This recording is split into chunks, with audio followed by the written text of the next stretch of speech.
Hello, everyone, and welcome to Dudes Football Season 2, Episode 4. I'm your host, Buck Rogers, and I'm a sophomore. My favorite NFL team is the Ravens. Unfortunately, Finn was not able to make it today. But Thomas, introduce yourself. I'm here again. I'm Thomas Mekelvey, and my favorite team is the Philadelphia Eagles. Yeah, Philadelphia. Thomas, a big Eagles fan. Finn's team, the Bears, got eliminated with a 5-12 record. Thomas and I's team are still alive, so if you haven't watched episodes 1, 2, and 3, make sure to do that. Today is January 15th. Alright, so I'm going to start with a little recap of the Ravens. First game was, there were some ugly penalties that game, and then we were about to win it, and then Isaiah Likely's foot was out of bounds. And then the next week we come back and lose to the Raiders, and I'm just like, oh my gosh. This season is about to be over, but we get on a nice winning streak. Then we lose to the Browns.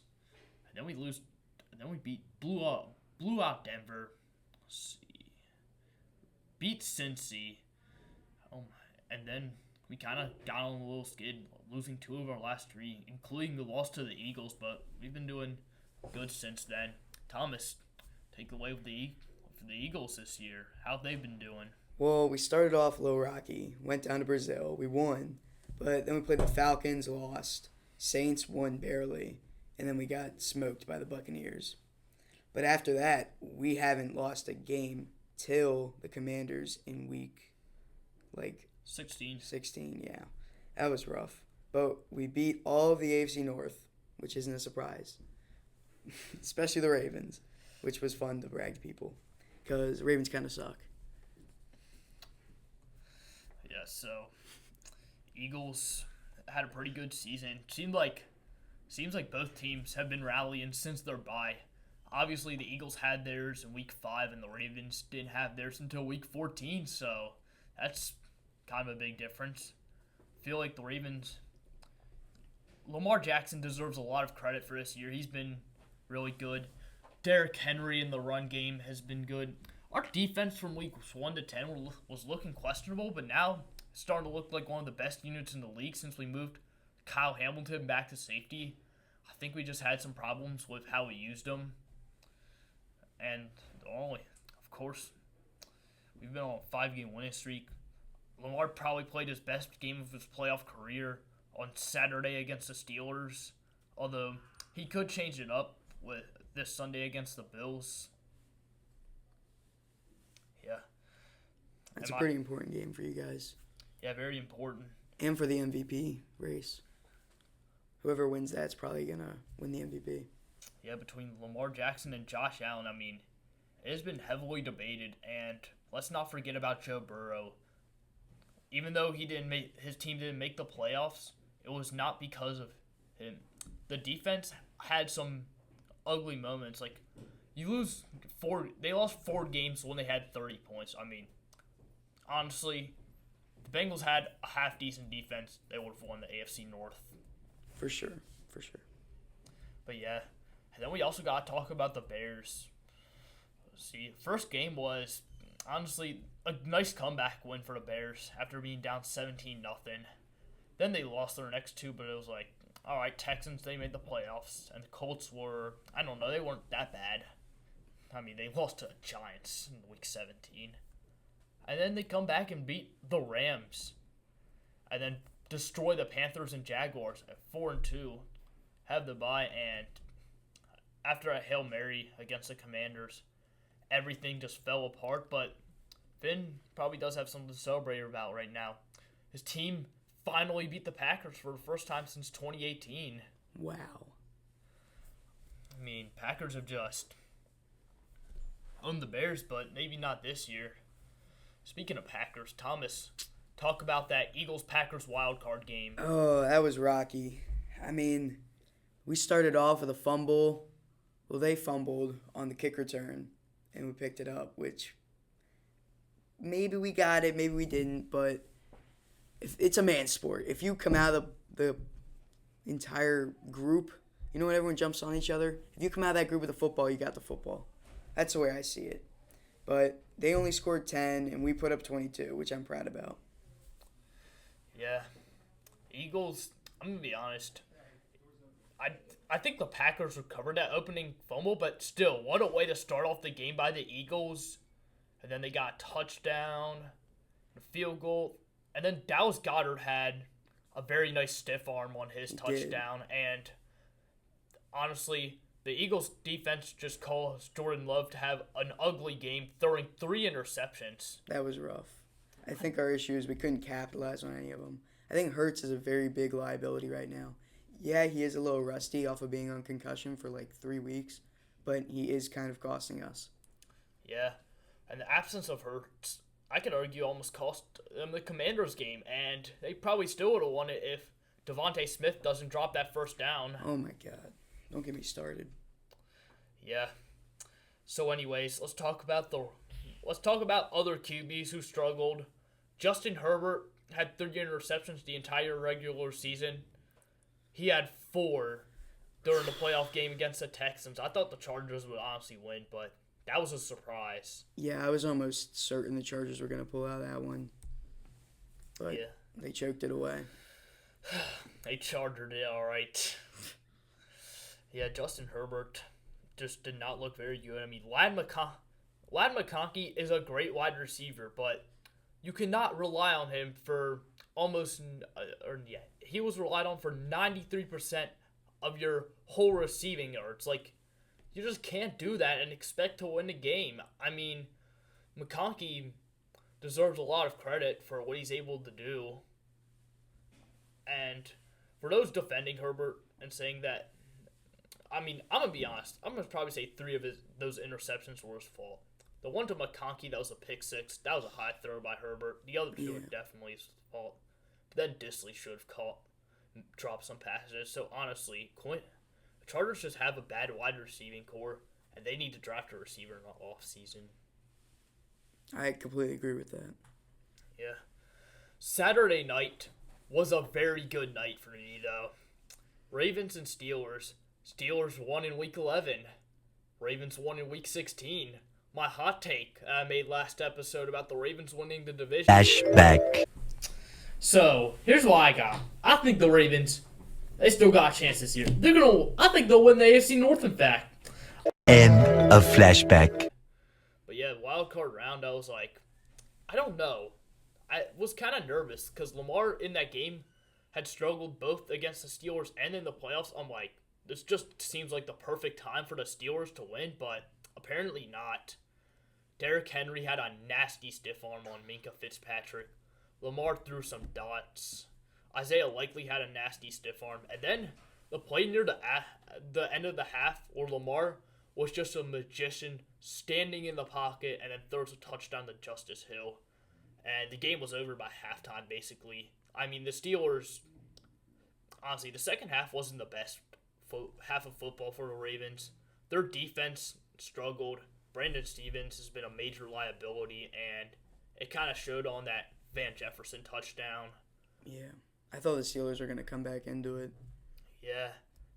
I mean, I know a lot of the second Derrick Henry touchdown. The Steelers were all expecting it to go to Lamar, and Lamar faked him out, and Derrick Henry got a wide open lane and scored a touchdown, and that kind of ended it. Yeah. I think the Steelers just need to work on, reading who has the ball. Because I was watching, and they would go and tackle Derrick Henry when Lamar was just running around him. Yeah. T.J. Watt did not have a good game. He hasn't done anything good in, almost 200 snaps. Would like to credit Roger Rosengarten for not really letting T.J. Watt do too much. Yeah. Anyways, Sunday's game, Bills and Broncos. Bills have been very good. I mean, let's see, Week 15, they had a crazy win against the Lions. Week 16, a shaky game against the Patriots. Week 17 was a blowout against the Jets. And then Week 18, they rested their starters, and that was the only reason they lost to the Patriots. But I don't even think Bills fans regret it that much. They just put the Patriots draft pick back. Yeah. And the Broncos scored an opening drive touchdown, Troy Franklin. But, that was the only points they put up the whole game. But the Bills struck back. I mean, it was 10-7 at halftime. I'm like, holy, do the Broncos have a chance of winning? I'm like, I was like, do the Ravens? not going to face the Bills. But it was false hope. The Bills absolutely destroyed them in the second half. And that was that. Yeah, 31-7. What a way to go out. Yeah. Then we've already talked about the Packers-Eagles game, but this game has to be talked about. Commanders and Buccaneers. I mean, that was close. Came down to the final doink field goal to go in. Are you kidding me? That was insane. Yeah. I was almost certain that Baker was going to pull out a win against the rookie Jaden Daniels. I know. Commanders, I mean, they've just been really hot as of lately. It seems like they always find ways to win.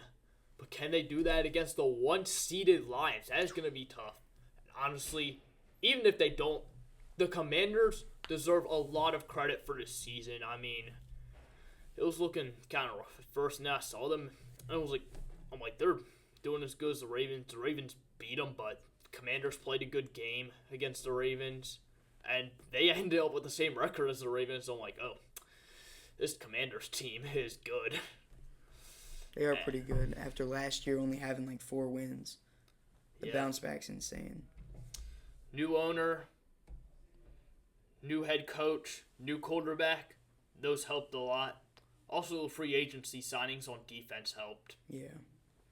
Including Bobby Wagner, who recovered that fumble. I mean, I almost feel bad for Baker Mayfield. Like, that missed time handoff between him and Jalen McMillan. That was sad to watch on my end. I know. I wanted the Commanders to win, but I kind of didn't like the manner that they won. Yeah, I don't like how they won either. Then, of course, the Vikings have a weird cycle. They won every game this year, except games played against the Lions and the Rams. Monday Night Football playoffs against the Rams. Oh, it was ugly. Sam Darnold took 9 sacks and threw an interception and fumbled, which was recovered for a Rams touchdown. He played absolutely awful. As the Rams defense is really just starting to lock in. Chris Shula, their defensive coordinator's been doing a really good job. For those who don't know, he's actually Don Shula's grandson. Wow. I mean, Vikings, everyone thought they were going to be a dominant team. Some even called them Super Bowl. But losing 9-27 to the Rams is honestly pitiful. Yeah. Like, I thought that they were really good. And they have a receiving core. I mean, it's Sam Darnold. What do we expect? But they were a lot better than I thought they were going to be this year. I was calling them frauds since the beginning, though. I knew they were frauds. So, yeah, that's my pick. They were good, but I don't know. Like they just never, seemed to, really... they were having a good record, but they just never really seemed to have, that good win. I mean, there was a few games that happened, but for the most part, it seemed like they were winning close games against bad teams. Like, they played the Jaguars close. They played the Jets close. Yeah. So, yeah. But, they're probably going to lose their defensive coordinator, Brian Flores. I think he'll be hired by... He'll probably either be the Jaguars or the Jets. Probably. I mean, there's going to be a lot of head coach changing this year from what I saw. Yeah. It's going to be interesting to see who the Bears will hire, but I think it will be Ben Johnson. I don't know why, but I don't know. Did you see that prank call that happened with that prank text with Caleb Williams? That was funny. It was. But yeah, I actually think it won't be a prank in a few days or weeks. Yeah. He's just a really good offensive coordinator, and the Bears, they just need offensive help. I mean, that Thursday night game against Seattle just showed you what they need, how much they need to improve their offense, especially their offensive line. Yeah, if they don't get a good line, then there's no point in having their number 1 pick, Caleb Williams, back there. Yeah. Apparently, I read something that said Bruce Arians was talking about how a bad line ruined David Carr's career. So, could it do the same to Caleb Williams, or will it not? I guess only time will tell. I think he'll improve, though. All right, let's go to our 2024 awards. MVP. MV3. Yeah. Lamar Jackson, I think he deserves it. He's done better statistically than his first 2 MVP seasons, and he rarely turns the ball over. And the interceptions that he did throw, only one of them was his fault, and some could argue that Bateman did finish running the route there, but still, yeah. I mean, I think, like I said earlier, I think it's going to come down to this game this week against the Bills and the Ravens on who the MVP is going to be. But I'm going to give it to Josh because he's just played outstanding this year. He's had a lot of clutch game-winning drives and touchdowns. Yeah, Josh Allen deserves a lot of credit. He's been doing it with a broken left hand since week 1. Yeah. We'll see. Will Josh get his first MVP? I feel like he's the best QB in NFL history without one. Probably. Also, you got to put Joe Burrow. As I said earlier, you have to put Joe Burrow in the conversation at least. I want to, but he's not in the playoffs. It's as easy as that. Yeah. That's the way I see it. Yeah, the Broncos got in. I would have rather, for the entertainment, seen the Bengals get in. I would too. Like you said earlier, if they had a half decent defense, they would be in there, and they would probably be making a Super Bowl push. Yeah, I would be a bit scared as a Ravens fan. But anyways, let's move on. Offensive Player of the Year. Could have broken the record for rushing yards in the final week. Thomas, what do you think about that? It was Saquon Barkley, for those who don't know. Of course it was Saquon. He broke franchise records against the Rams, so I'm not even that scared to play the Rams this week in divisional because we've already beat them earlier this year. And he broke 300 rushing yards, and that was our franchise record. And not only that, he went on, broke 2,000, which there's only a handful of people in 2,000, and he could have very well gotten the all-time record if he played in that last week. All-time, dang, yeah.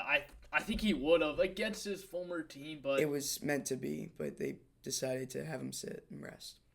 Yeah, Eagles just did not want Saquon getting hurt. I can understand that. He had some injury issues in New York. Anyways, you picked Saquon as well, Thomas, and let's go on to Defensive Player of the Year.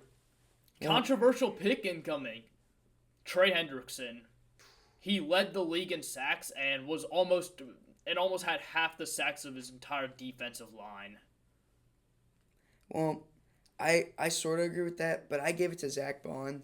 He just played outstanding with the Vic Fangio defense on the Eagles, but he came from the Saints, and he was on kickoffs and kick return and punt block, and he came on to the Eagles defense and played outstanding. He was putting up some really insane numbers for a person who's never played that position. He was a quarterback in college. Wow.